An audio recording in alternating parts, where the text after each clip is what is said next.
കൊല്ലം ജില്ലയിൽ കൊട്ടാരക്കരയ്ക്കടുത്ത് പത്തനംതിട്ട ജില്ലാ അതിർത്തിയോട് ചേർന്ന പട്ടാഴി ഗ്രാമത്തിലെ പ്രസിദ്ധമായ പട്ടാഴി ദേവീക്ഷേത്രത്തിൻ്റെ പടിഞ്ഞാറ് മാറി കല്ലടയാറിനോട് ചേർന്ന ആറാട്ടുപുഴയിലാണ് ഇടമനക്കാവ് ശ്രീ നാഗരാജ അർദ്ധനാരീശ്വര ക്ഷേത്രം സ്ഥിതി ചെയ്യുന്നത്.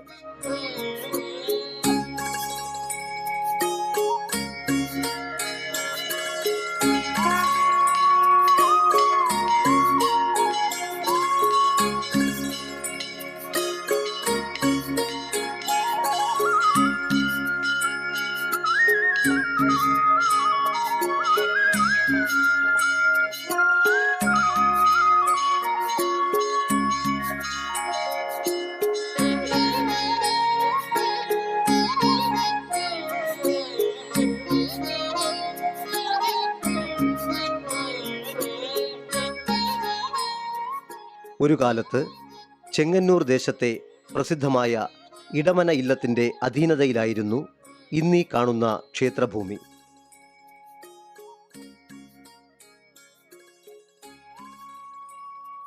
ഇടമന ഇല്ലത്തിൻ്റെ പരമ്പരയിൽപ്പെട്ട ഒരു ബ്രാഹ്മണ കുടുംബം ഇവിടെ താമസിച്ചിരുന്നതായും പറയപ്പെടുന്നു.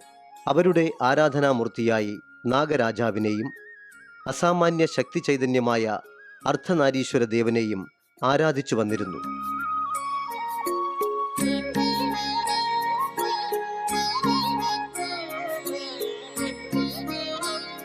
കാലക്രമത്തിൽ ഇവിടെ താമസിച്ചിരുന്ന ബ്രാഹ്മണ കുടുംബം ഇവിടം വിട്ടുപോകേണ്ടതായ കാര്യം വരികയും ഈ ക്ഷേത്രഭൂമി കാട് കയറി കിടക്കുകയും ചെയ്തിരുന്നു.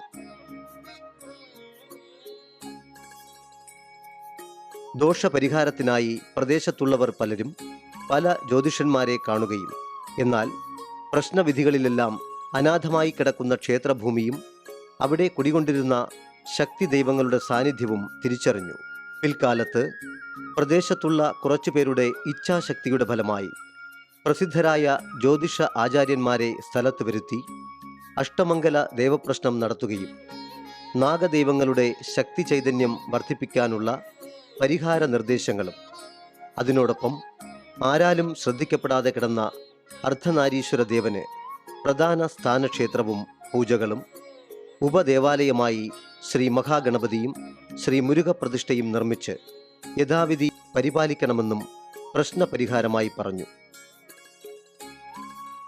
അങ്ങനെയാണ് നാട്ടുകാരുടെയും ഈ പ്രദേശത്തുള്ളവരുടെയും മറ്റ് ഒരുപാട് പേരുടെ സഹായത്തോടെയും ഈ ക്ഷേത്രത്തിൽ വന്നു പോകുന്ന പലരുടെയും അതുപോലെ തന്നെ ഈ ക്ഷേത്രവുമായിട്ട് ബന്ധപ്പെട്ട കുറേ യുവാക്കളും ഒരുമിച്ച് പരിശ്രമിച്ചാണ് ഇപ്പോൾ ഇങ്ങനെയൊരു ക്ഷേത്രം ഇവിടെ ഉണ്ടായിട്ടുള്ളത്.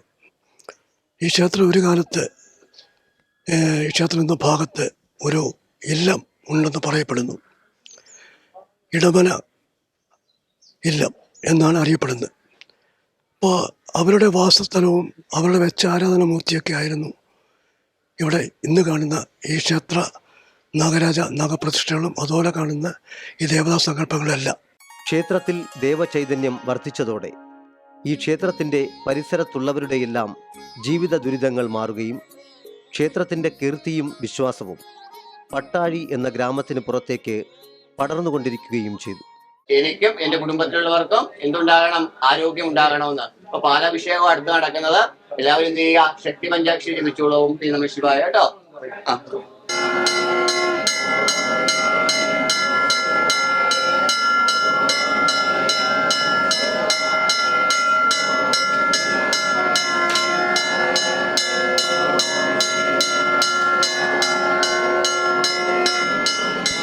ശരീരത്തിന്റെ ബലത്തിന് മനസ്സിലായില്ലേ? ശരീരത്തിന്റെ പുഷ്ടിക്കും ബലത്തിനും ഒക്കെ ഏറ്റവും ശ്രേഷ്ഠമാണ് നെയ്യഭിഷേകം. നെയ്യഭിഷേകം കഴിക്കുമ്പോൾ എന്ത് ചെയ്യുക? നന്നായിട്ട് ഇതൊക്കെ സങ്കല്പിക്കുക. ഈ കാര്യങ്ങളൊക്കെ പറയുന്നതിന് വേണ്ടിയിട്ടാ.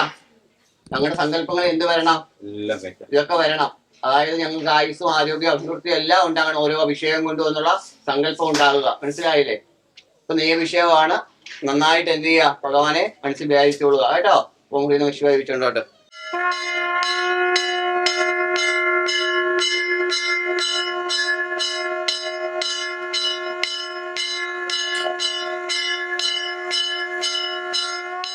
സ്വന്തം മാതാ മാതാവിനോടും പിതാവിനോടും കാണിക്കുന്ന എല്ലാ റെസ്പെക്റ്റും ബഹുമാനവും ആരോട് കാണിക്കണം? ഭഗവാനോടും ഭഗവതിയോടും കാണിക്കണം. പക്ഷെ ഒരു കാര്യമുണ്ട്, നമുക്കൊക്കെ അച്ഛനോടും അമ്മയോടും എന്തില്ല? റെസ്പെക്ട് ഇല്ല.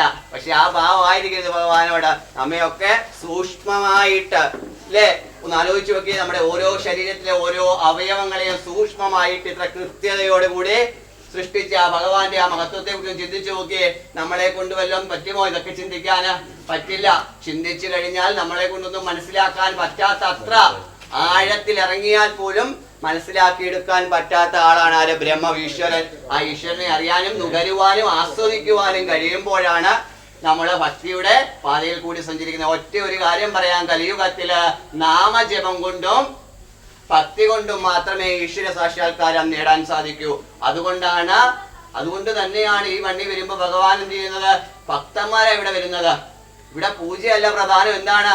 നിങ്ങളുടെ ഭക്തിയാണ്. അകമടിഞ്ഞ നിഷ്കാമമായ ഭക്തിയാണ്. നിങ്ങളുടെ മനസ്സിനെ എവിടെ സമർപ്പിക്കുകയാണ്?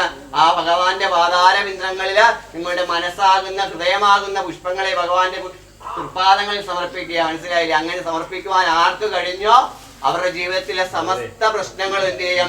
ഇല്ലാതാകും. ആ കെട്ടുകളെ എല്ലാം ഭഗവാൻ പൊട്ടിച്ചു കളഞ്ഞ് പുതിയൊരു ജീവിതത്തെ, പുതിയൊരു സന്തോഷകരമായിരിക്കുന്ന ജീവിതത്തെ ആര് തരും? ഭഗവാൻ തരും. യാതൊരു സംശയവുമില്ല. അടുത്ത തേനഭിഷേകമാണ്. മനസ്സിലായില്ലേ? നല്ല സംസാരത്തിന്, വാക്ചാതുര്യത്തിന്. കൊച്ചു കുട്ടികളൊക്കെ ഉണ്ടായിക്കഴിഞ്ഞാൽ ചിലപ്പോൾ കാര്യം പറയാൻ താമസം വരും അല്ലേ? ഇവിടെ അതിന് നിരവധി ഭക്തജനങ്ങൾ സാക്ഷിയുണ്ട്. ഇവിടെ അടുത്ത് തന്നെ ഉണ്ട്, ഈ ആറാട്ടുപുഴയിൽ തന്നെ ഉണ്ട് അതിന് സാക്ഷികള്. അതായത് കുഞ്ഞുങ്ങള് സംസാരിക്കാൻ പാട്, 4-3 വയസ്സായിട്ടും പറയുന്നൊന്നും വ്യക്തമാകുന്നില്ല, കാര്യം പറയുന്നില്ല. പക്ഷേ ഭഗവാന് തേനഭിഷേകം കഴിച്ച് ഇന്ന് നല്ല മിടുക്കന്മാരായി ഇല്ലേ? സ്കൂളിലെ എല്ലാ കാര്യങ്ങളും നല്ല രീതിയിൽ പഠിക്കുന്ന നല്ല കുഞ്ഞുങ്ങളായിട്ട് ഉള്ളവർ ഇപ്പോഴും ഇവിടെയുണ്ട്. പല ആൾക്കാരും ഉണ്ട്. അപ്പോ ആ ഭക്തി അവിടെ അലിഞ്ഞു ചേർന്നത് കൊണ്ടാണ്. തേനഭിഷേകത്തിൽ നടത്തുമ്പോൾ എന്താ പ്രാർത്ഥിക്കേണ്ടത്? ഭഗവാനെ, എനിക്ക് ശബ്ദിക്കുവാൻ നാക്ക് വേണം. എന്റെ ശബ്ദം ഇടരരുതേ. എന്റെ ശബ്ദത്തിന് എന്തുണ്ടാകരുത്? ഇടർച്ച ഉണ്ടാകരുത്. കാരണം എന്താ? ഞാൻ അവസാന ശ്വാസവും ആരെ വിളിക്കണം? എന്റെ നാവ് കൊണ്ട് ഭഗവാനെ മഹാദേവ എന്ന് വിളിക്കുവാൻ എന്റെ നാവിൻ തുമ്പിൽ കഴിയണമെന്നുള്ള നിഷ്കാമമായ പ്രാർത്ഥനയാണ് അവിടെ നമ്മളെ എത്തിക്കുന്നത്.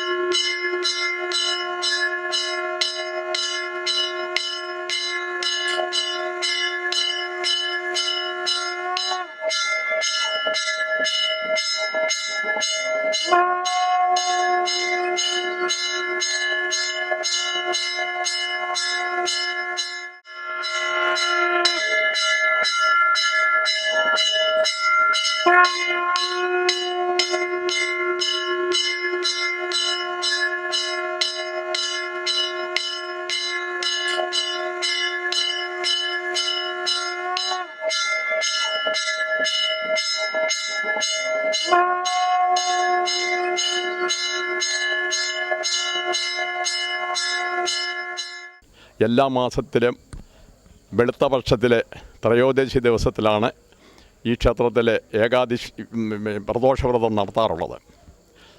കൂടാതെ ഈ ക്ഷേത്രത്തിൻ്റെ ഉത്സവം മകരമാസത്തിലെ അത്തം തിരുനാളാണ് നടത്തുന്നത്. കൂടാതെ ഇവിടുത്തെ ഇടമനക്കാവ് ആയില്യം, വെട്ടിക്കോട്ട് ആയില്യത്തിൻ്റെ കൂട്ട് വളരെ പ്രാധാന്യമുള്ള ഒരു ആയില്യമാണ്. ഈ കഴിഞ്ഞ കന്നിമാസത്തിലെ ആയില്യമാണ് ഇവിടെ നടക്കാറുള്ളത്. ഇവിടെ ഇപ്പം ഈ ക്ഷേത്രത്തിലെ കേരളത്തിൻ്റെ വിവിധ ഭാഗങ്ങളിൽ നിന്ന് ധാരാളം ഭക്തജനങ്ങൾ ഈ പ്രദോഷവ്രതം നോക്കാൻ വേണ്ടി ഇവിടെ വരാറുണ്ട്. എല്ലാ വർഷവും കന്നിമാസത്തിലെ ആയില്യനാളിൽ ആയിരക്കണക്കിന് ഭക്തർ ഇവിടെ വന്നെത്തുന്നു. ആയില്യത്തിന് നാഗത്തിന് മുൻപിൽ പറയിടൽ, സർപ്പബലി, സർപ്പം തുള്ളൽ എന്നിവ നടത്തപ്പെടുകയും അതിശ്രേഷ്ഠമായ ആയില്യക്കഞ്ഞി എന്ന അന്നദാന പ്രസാദമൂട്ടും നടത്തപ്പെടുന്നു.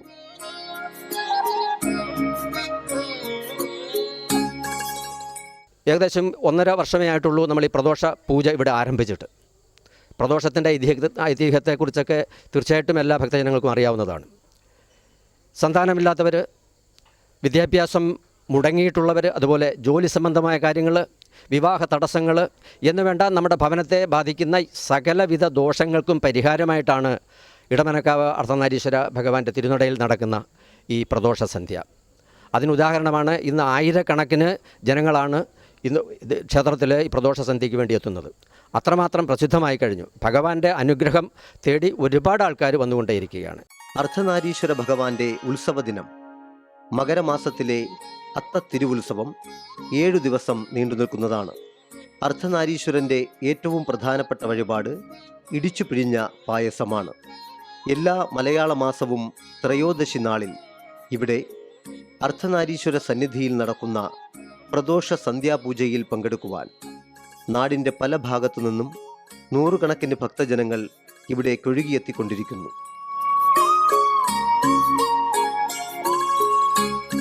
പവിത്രമായ ഈ ക്ഷേത്രമുറ്റത്ത് ഭഗവാന്റെ മുന്നിൽ വന്നു നിന്നാൽ ഏതു വിഷമതകളും പരിഹരിക്കപ്പെടുമെന്ന വിശ്വാസം ഇവിടെ വന്നെത്തുന്നവർ സാക്ഷ്യപ്പെടുത്തുന്നുണ്ട്.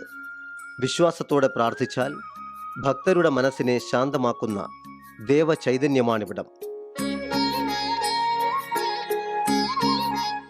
ഭഗവാന്റെ അനുഗ്രഹം ഭയങ്കരമാണ്. ഞങ്ങൾക്ക് ഒരുപാട് നല്ല നല്ല കാര്യങ്ങൾ ഇവിടെ ഏറ്റവും ആദ്യം എന്ന് പറയാൻ ഇവിടുത്തെ നാഗദൈവങ്ങളായിരുന്നു.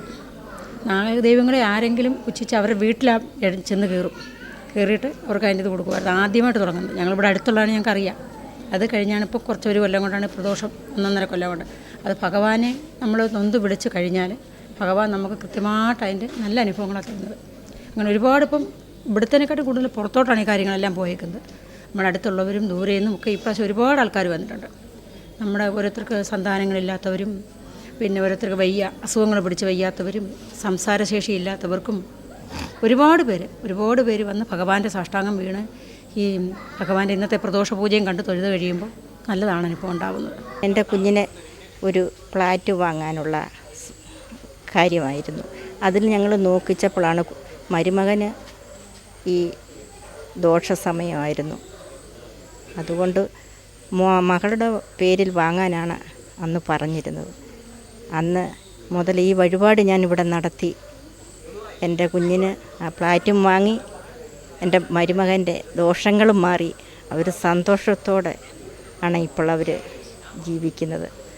അന്ന് മുതൽ ഇന്ന് വരെയും ആ പൂജ ഞാൻ നിർത്തിയിട്ടില്ല. ഇന്നും ഞാൻ ചെയ്തുകൊണ്ടിരിക്കുകയാണ്. കുഞ്ഞുനാൾ മുതലേ ഇവിടെ വരികയും ഭഗവാനെ കാണി അന്ന് കാവ് മാത്രമേ ഉള്ളായിരുന്നു. ഇപ്പോഴാണ് ഈ പ്രദോഷ പൂജയും കാര്യങ്ങളും ഒക്കെ ആയി. ഇപ്പോൾ ഓരോ ദിവസം കഴിയും തോറും ജനങ്ങൾ കൂടി വരുന്നു, ഭക്തി കൂടി വരുന്നു, എല്ലാവർക്കും നല്ലതുണ്ടാവുന്നു. ഇന്ന് ഞങ്ങൾ വൈകുന്നേരം വരും ഭഗവാനെ തൊഴാൻ വേണ്ടി. നമ്മൾ മനസ്സുരുകി പ്രാർത്ഥിച്ചാൽ എല്ലാം ഭഗവാൻ നടത്തിത്തരും. 100% ഉറപ്പാണ്. ഈ ക്ഷേത്രത്തിലെ മറ്റ് പൂജകളും വിശേഷ ദിവസങ്ങളിലൊക്കെ ഞങ്ങൾ വരാറുണ്ട്. പക്ഷേ ഈ പ്രദോഷ പൂജയ്ക്ക് ആദ്യമായിട്ടാണ് വരുന്നത്.